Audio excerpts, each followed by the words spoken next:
David Septin Purba, NIM 2103061143 dari Fakultas Pertanian Prodi Peternakan Universitas Sumatera Utara. Alamat saya di Jalan Medan Binjai kilometer 12,5. Perkenalkan, nama saya Peron Lumba Siahaan dengan NIM 21090777, program studi Ilmu Administrasi Bisnis. Saya berasal dari Kota Batam, Kepulauan Riau. Perkenalkan, nama saya Henry Rantan dengan NIM 210904079. Saya dari Prodi Ilmu Komunikasi. Alamat domisili saya Medan, Sumatera Utara. Perkenalkan, nama saya Emeninta Brusmiring dengan NIM 210903066. Saya dari Prodi Administrasi Publik dan sekarang bertempat tinggal di Desa Sukarnalu, Kabupaten Karo. Perkenalkan, nama saya Rido Padilla, NIM 210302088. Saya dari Fakultas Pertanian, jurusan Manajemen Sumber Daya Perairan, Universitas Sumatera Utara. Alamat saya di Jalan Binjai, Kuala. Perkenalkan, saya Jessica Carolina Elfrida Purba dengan NIM 211501108 dari Fakultas Farmasi Universitas Sumatera Utara dengan Prodi Sarjana Farmasi. Saya berasal dari Kota Kisaran, Sumatera Utara. Perkenalkan, nama saya Mufti Ramadan Purba dengan NIM 210906080 dari Fakultas Ilmu Sosial dan Ilmu Politik, Prodi Ilmu Politik. Saya berasal dari Kota Medan. Perkenalkan, nama saya Sophia Nur Eliza Juryono, mahasiswa Universitas Sumatera Utara dengan NIM 210907106 dari Fakultas Ilmu Sosial dan Ilmu Politik dari jurusan Ilmu Administrasi Bisnis yang berdomisili di Medan. Terima kasih. Perkenalkan, nama saya Hasna Putri dengan NIM 211501023. Saya berasal dari Fakultas Farmasi jurusan Sarjana Farmasi Universitas Sumatera Utara. Saya berasal dari Kota Aceh Tengah. Perkenalkan, nama saya Erwin Alexander Slitonga dengan NIM 210301118. Saya berasal dari Fakultas Pertanian jurusan Agroteknologi. Saya berasal dari Kota Sidikalang, Kabupaten Deri. Terima kasih. Assalamualaikum warahmatullahi wabarakatuh. Perkenalkan, saya Muzamil Ihsan, NIM 210306114. Saya berasal dari Program Studi Peternakan Fakultas Pertanian Universitas Sumatera Utara. Saat ini saya berdomisili di Kecamatan Batangkuis, Kabupaten Deli Serdang. Terima kasih. Assalamualaikum warahmatullahi wabarakatuh. Perkenalkan, nama saya Gracia Elizabeth Maulae, Fakultas FMIPA dengan NIM 210801098 dengan jurusan S1 Fisika. Tempat tinggal saya berada di Sibolga, Mela 1, Pancur, Malaka. Dalam karangan ilmiah, bahasa buku. Bahasa yang digunakan dalam buku, skripsi, laporan, penelitian, disertasi, dan karangan ilmiah lainnya adalah bahasa tulis. Di samping itu, harus pula memenuhi beberapa syarat atau ciri-ciri sebagai berikut. Pertama itu, karangan ilmiah harus bersifat formal dan objektif atau dengan ragam. Yang kedua, karangan lazim memakai titik pandang orang ketiga atau dengan ragam pasif. Yang ketiga, tata bahasa yang digunakan harus taat asas atau ajek.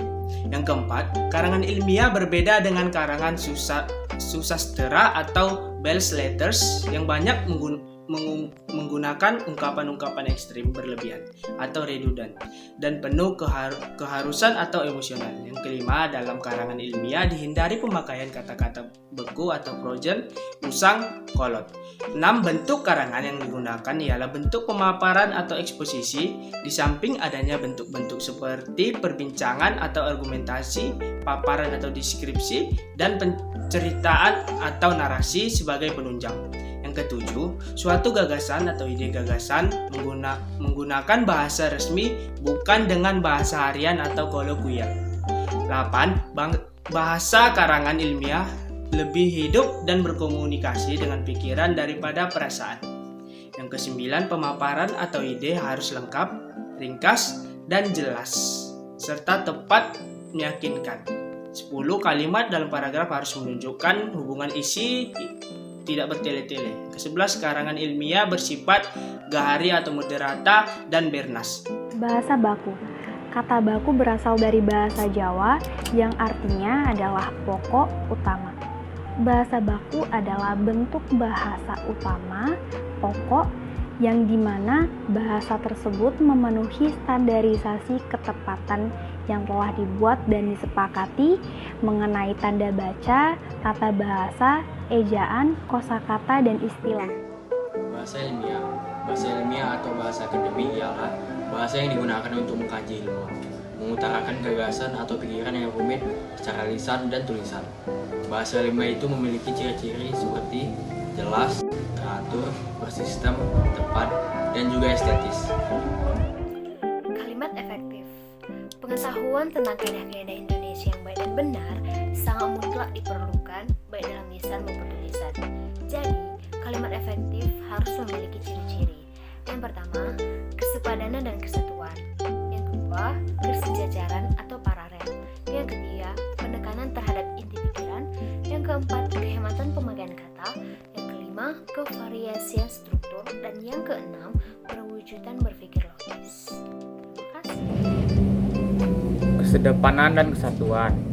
Kesedepanan adalah kalimat yang harus mengandung suatu kesedepanan, yaitu hubungan timbal balik antara suatu objek dengan predikat, predikat dengan objek, dan keterangan yang semuanya berfungsi untuk menjelaskan unsur bagian kalimat tersebut. Kesatuan adalah kalimat efektif yang harus pula mengandung suatu kesatuan ide pokok dan kesatuan pikiran.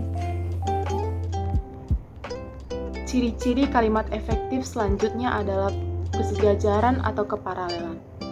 Kesejajaran atau keparalelan yang dimaksud dalam kalimat efektif adalah kesejajaran dalam menempatkan ide atau gagasan yang sama penting atau sama fungsinya ke dalam suatu bentuk gramatis atau tata bahasa.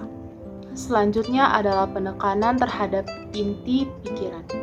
Dalam bahasa lisan, penekanan terhadap inti pikiran yang ingin diutarakan dapat ditandai dengan intonasi pengucapan atau nada suara, seperti meninggikan suara atau memperlambat pengucapan pada bagian kalimat yang penting. Dalam penulisan, terdapat beberapa cara penekanan dalam kalimat seperti urutan logis, penempatan inti pikiran dalam kalimat, serta repetisi kata. Saya akan menjelaskan mengenai urutan logis. Inti pikiran atau gagasan utama yang ingin diutarakan dalam kalimat dapat disusun dalam urutan, yaitu urutan logis secara kronologis sehingga isi kalimat jelas dan dapat dipahami. Urutan logis dibagi menjadi dua. Yang pertama itu letak inti pikiran dalam kalimat, yaitu pengutamaan bagian kalimat yang merupakan inti pikiran yang hendak dikemukakan dapat diletakkan di depan kalimat.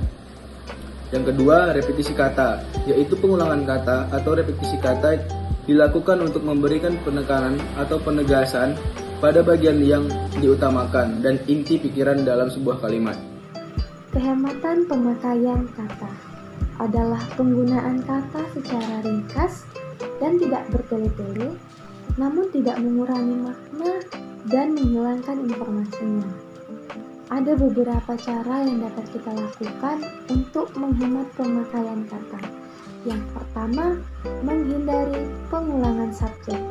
Seperti yang kita tahu, bahwa dalam kalimat efektif biasanya singkat, padat, dan jelas maknanya. Maka dari itu, pengulangan subjek yang sama dalam satu kalimat sebaiknya dihindari. Contoh, haruskah aku mengalah hanya karena aku lebih kuat darinya? Itu salah, karena ada dua subjek yang sama dalam satu kalimat. Maka yang benar adalah, haruskah aku mengalah hanya karena lebih kuat darinya? Nah, yang kedua, hindari penggunaan hipernim dan hiponim secara bersamaan dalam satu kalimat. Contohnya, hipernim adalah bunga, maka hiponim adalah jenis-jenis bunga. Itu ya, hipernim dan hiponim. Hipernim adalah bunga, maka jenis-jenis bunga seperti mawar, melati, dan anggrek adalah hiponimnya. Contoh kalimatnya, nenek merajut kain bermotif bunga, melati, mawar, dan anggrek. Itu salah, karena ada hipernim dan hiponimnya. Maka yang benar adalah nenek merajut kain bermotif mawar, melati, dan anggrek. Yang terakhir, yang ketiga, penggunaan kata depan dari dan daripada. Penggunaan kata depan dari dan daripada masih sering disalahgunakan pemakaiannya. Penggunaan kata depan dari biasanya digunakan untuk menyatakan asal, arah gitu. Sedangkan penggunaan kata daripada itu digunakan untuk menyatakan perbandingan. Jelaskan perbedaannya? Di sini saya akan menjelaskan kevariasian struktur atau bentuk kalimat. Kevariasian struktur atau bentuk kalimat adalah pemakaian kata yang tepat dan benar, serta variasi struktur kalimat yang baik untuk memberikan pemahaman pada bagian-bagian kalimat yang diinginkan. Karena itulah, diperlukan variasi bentuk atau struktur kalimat tersebut. Berikut ini diberikan beberapa variasi bentuk kalimat. Yang pertama, variasi ragam kalimat, yaitu variasi yang dapat dilakukan, dapat berupa frasa keterangan kualitas, keterangan waktu, frasa benda, frasa kata kerja, dan sebagainya. Yang kedua, yaitu variasi pola kalimat.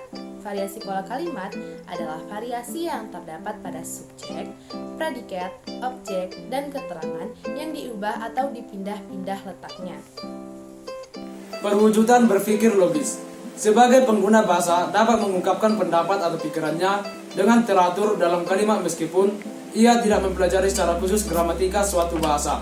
Definisi atau batasan. Ada beberapa definisi yang dikenal yaitu 1. Definisi sinonim kata. 2. Variasi lain dari definisi. 3. Definisi formil atau real.